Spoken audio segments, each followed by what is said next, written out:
I knew this time was coming. And we as a world have never been here before. And so is it a spooky time? Damn yeah.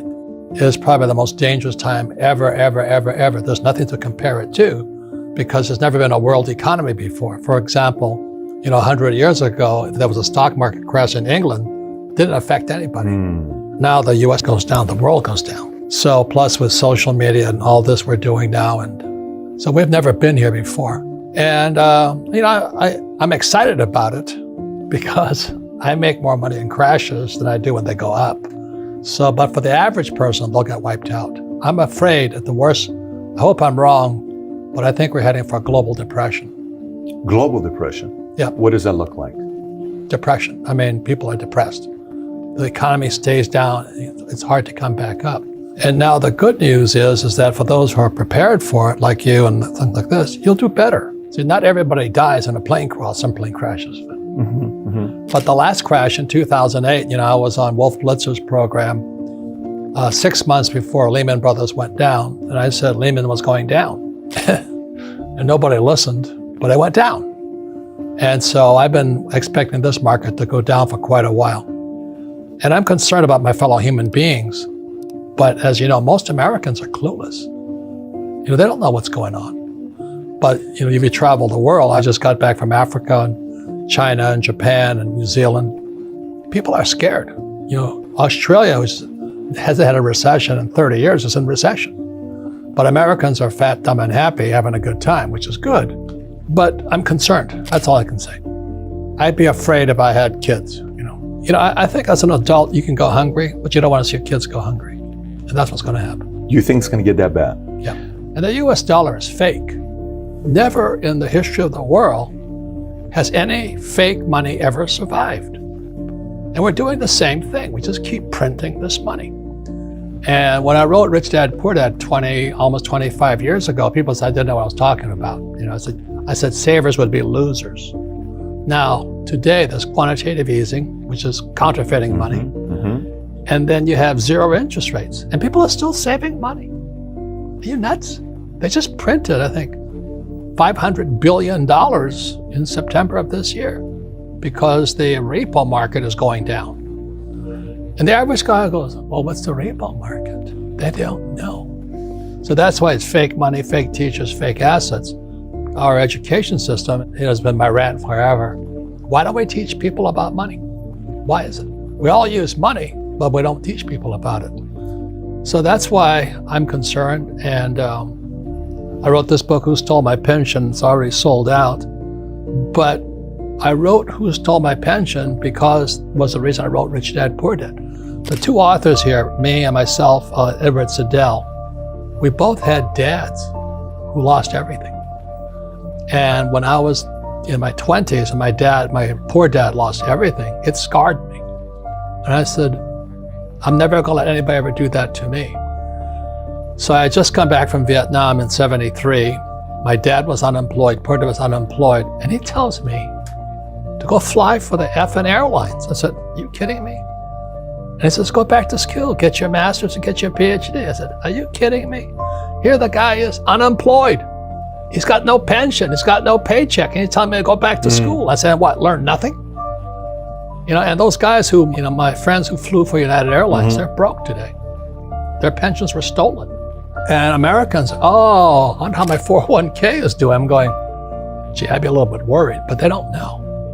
Americans live in a fishbowl. Everybody sees in, but Americans can't see out. So I travel the world constantly.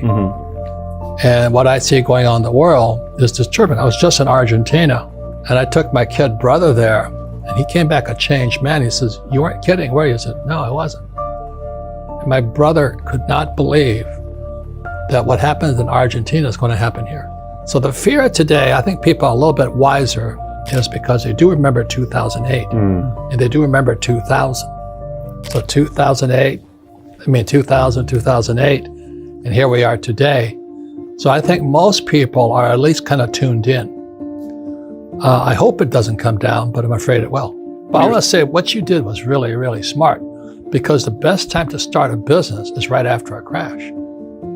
I made more money after 2008 than I ever in my whole entire life, because everybody was hiding like little cockroaches. Wow, you made more money after 2008 than Yeah. your entire life. Yeah, so when, here I'm talking about the coming depression, everybody says, oh, you're such a pessimist, I go, no, I'm excited.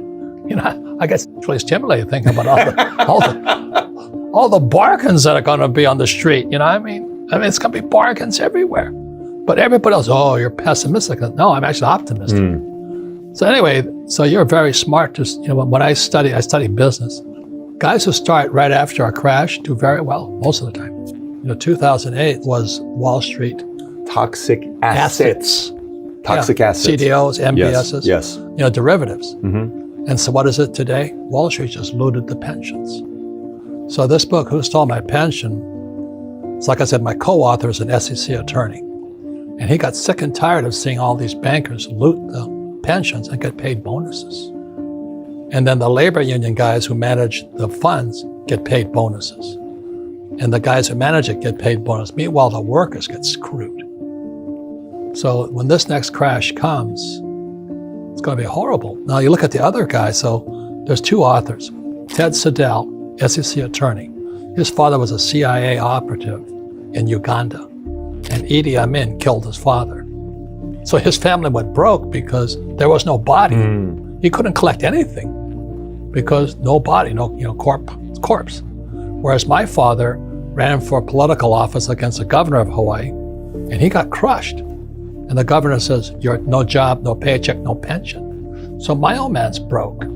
So it kind of put us on edge. You know what I mean? I don't trust my government. I'm not a Republican or Democrat. I like Trump, but they can't save me.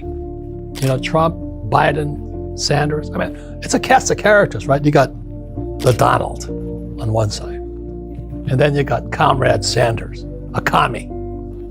It's a reality TV show up there. You're counting on the government to take care of you? I mean, wake up. So you don't at all look at it as they have an effect over your net worth or your next moves? No. So you're... That's good. You want to make sure that no matter who's in office or if it crashes, you're okay. That's the most important thing you can do. You don't pivot based on presidents? No, of course not. They don't affect me at all. You don't pivot based on presidents? No, I'm not a stock guy, that's why. Okay. So I'm a real estate guy. I own businesses. So the Rich Dad Company does better in a crash. And apartment houses, they always do well because people have to have someplace to live. And I want oil wells because people are always burning oil. I always protect my assets that they're crash proof. So let me ask you, the average person's watching this right now saying, okay, Robert, I'm not like you. I don't run a company. I don't have a brand. I haven't sold 41 million copies. I don't have oil. I don't have rental properties. What can I do? I'm in a time like this. You're telling me the market's going to go in shambles here pretty soon because of currency, and we printed $500 billion of money in September just in 1 month, not including the $3 trillion we printed in the last 7 years prior to that. What do I do to be prepared for a time like this? Well, first of all, everybody can do something, but they won't. And that's the problem. The reason, Who Stole My Pension? There was plenty of money in it, but nobody did anything. They just stole it. And people did nothing. It's like I said, when the crash came in 2008, not one of those guys went to jail. They got paid bonuses. So there's something rotten inside America. And I think the problem with many Americans is they're complacent. They expect, well, it'll heal itself again. So the thing that everybody can do is, my first investment was a gold coin in Hong Kong. I bought a Krugerrand. I was flying off an aircraft carrier in Vietnam. And I went to Hong Kong and I bought a gold Krugerrand. The date was 1972. But that gold coin today is worth almost $2,000. The one gold coin? Yeah, and I still have it. What'd you pay for it? $50. $50 to $2,000. 1972? Yeah, I just sat there. So I have and so I never, because I understand money, that quantitative counterfeiting and zero interest rates, I don't trust the dollar. So for most of my life, I've saved gold and silver. So I have millions in gold coins and silver coins. I just kept saving it because I don't trust the dollar. So everybody can buy a silver coin today for $20. A silver eagle is $20. But how many people will go to a coin shop and buy it? Probably none. Less than 1/10 of 1% of Americans own precious metals. And silver today is 50% below its all-time high. So silver is the biggest bargain sitting in the market as we speak today. It's about $20. It should go to 50. So at $20, and I tell my friends, I go, yeah, think about it. That's the problem. So everybody can afford $20. Kids can afford $20. The thing is, people won't do it. And you know that too, when you deal with people. Most people are pretty sedentary. They want to do the same old thing. Well, I'm happy, nothing's going to happen. Oh, you're just trying to scare me. But I was talking to my doctor last night, he says, you've been saying this stuff for 25 years. I never listened to you. He says, now what do I do? Because his 401k, as we cover in this book here, the average firefighter has about 1.2 million in pension, but there's nothing there. What do you mean? Their payout's going to be about 1.2 million. The average firefighter retiree has a $1.2 million pension payout. Yeah, that's how much they'll get paid out. Okay. But there's nothing there. It's a problem. Meaning what? Meaning they don't have the money to pay the benefits? It was stolen. It was stolen by Wall Street. So how is that going to be fulfilled? We wrote this book. How is that going to be fulfilled? Because I know one of the stats you said by 2050, 2 billion retirees will be above the age of 60. What was the stat you said about? Okay, in 10 years, 2030, 2 billion baby boomers across the world will retire. Japan's broke. Argentina's broke. China's broke. Italy's broke. Germany's broke. All these old guys are retiring. And the stock market, I live in a fairly exclusive place in South Carolina. And I was talking to my friends there, and they said, oh, we love Trump. Stock market's at all-time high. And I said, yeah, but so is our debt all-time high. See, they watch the stock market, they don't watch the debt. And the repo market, the repurchase market, is one of the biggest markets in the world. The Fed is bailing that one out now. So the average American's watching the stock market, but not what's really going on. So that's why I wrote Who Stole My Pension? So that means retirees, their kids, taxpayers will pay for the heist. So let me ask you this. So one is, you said buy coins, whether it's silver or you don't buy gold coins. You don't buy gold coins to make money. You buy gold coins because the dollar is going to go down. So I don't trust the dollar. Anytime Buffett says, I remember when Buffett says, he bought $35 million of silver. I don't know if you remember that when he bought it. You're like, okay, be prepared because something's about to happen. Yeah. Right? If he buys gold, just be ready in the next 6, 12, 24 months. He's anticipating some kind of a crash to be taking place. He's right now in cash because that's smart. Yeah, he's anticipating something to happen to buy up businesses and rebuild them. He does that all the time. And then he's going to go in after the crash. He's going to go after the crash.